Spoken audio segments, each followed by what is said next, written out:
God is so good. I've just had a message from someone. They don't know that I don't have a job anymore. They don't know that I don't have any money. And they have just randomly financially supported my YouTube channel.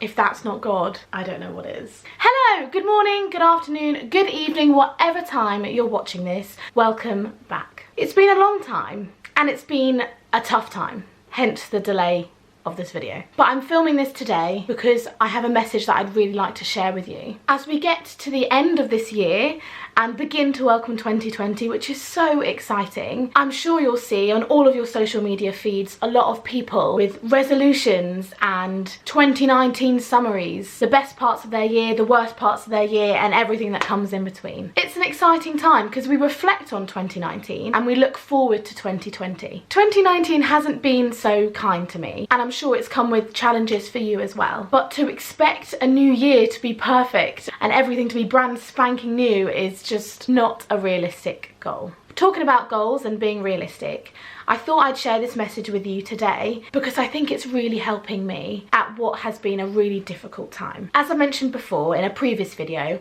I'm doing a therapy called DBT, which stands for Dialectical Behaviour Therapy, I think, which focuses on emotional control, mindfulness, distress tolerance, and basically creating a life worth living. One module of DBT that I've been focusing on recently is something called radical acceptance. I found it really, really hard. So, radical acceptance. What is it? What does it mean? Radical means complete, all the way, and total. And acceptance is the action of receiving a fact. If you were to radically accept something, you would understand, receive the fact, receive and accept it for all it is, all the way, with whole heart, mind, body and soul. It's when you stop fighting reality, throwing tantrums, being disappointed because reality is not the way that you wanted it or things aren't how you pictured it, and letting go of bitterness, because bitterness is not good. I have to remind myself of this a lot, but life is worth living even with pain in it. Pain, stress, bad events are inevitable in life, and it's all about how you accept them, how you react to them, that creates the quality of life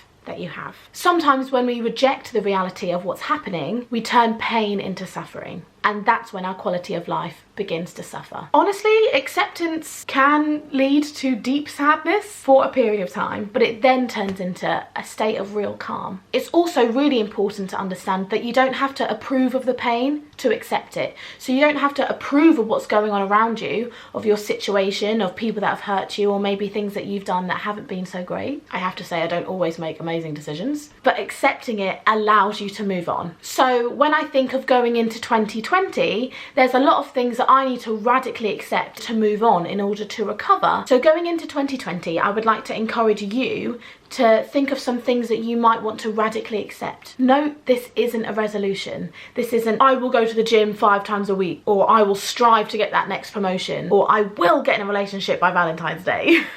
These are just really strict goals that we set ourselves, we share with the rest of the world, and then a lot of the times never actually follow through. I think a better thing to do this year would be to make a list of 3 things that you need to radically accept, and then following that, allow yourself to move on. This is awkward for me, but I'm going to share with you 3 things that I'm going to radically accept so that I can allow myself to recover. Because at the moment I'm definitely throwing my toys out the pram and finding it really, really difficult, because the reality that I'm facing now is not what I pictured. It was nothing like this. Alas, I'm here, we are where we are, I'm at where I'm at. So let's go to these 3 things that I'm going to radically accept. Number 1, I need to radically accept that at the moment I don't have a job. Unfortunately, I had to resign from my job, and that was effective on the 13th of December. This was a really difficult step to take. It was getting harder and harder to go to work every day, to paint a smile on my face and carry on. And with that resignation, as much as I joke about it with people,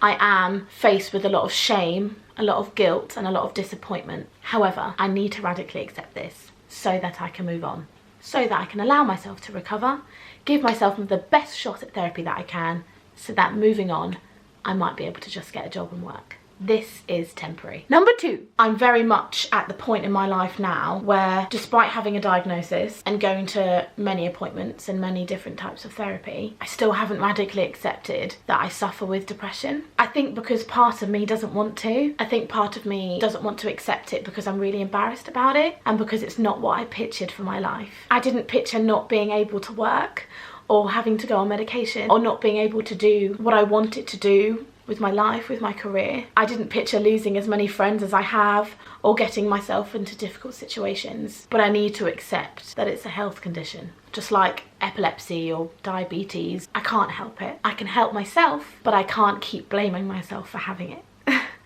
It makes me really upset.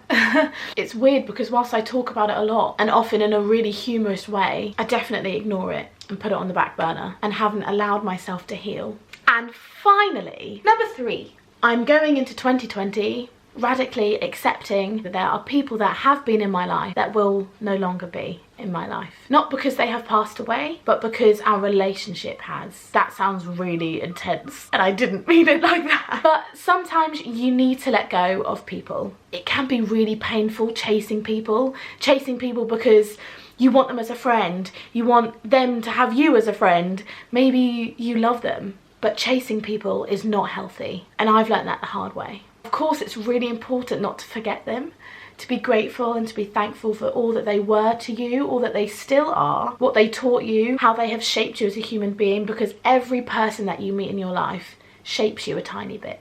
It's what makes us who we are. We were designed to share life with other people, some people for the long run, some people for the short run. And I think this is one of the most painful things that I'm going to radically accept. But I think everybody would benefit from this one especially. Maybe have a think about the people in your life that you need to let go of and go into 2020 with them maybe still in your hearts but not present in your heart, just so that you can move on, let go and be healthy. I have faith that it will bring happiness and calm in the future. So I hope this made sense, and I hope that it's a good idea, something that you might be able to take on board and use to go into the new year. My 2020 is going to start with no money, no job, but no worries, because I'm going to look after myself, and I really, really hope that you do too. So I hope you have an amazing New Year's Eve. Please look after yourself, whatever you decide to do.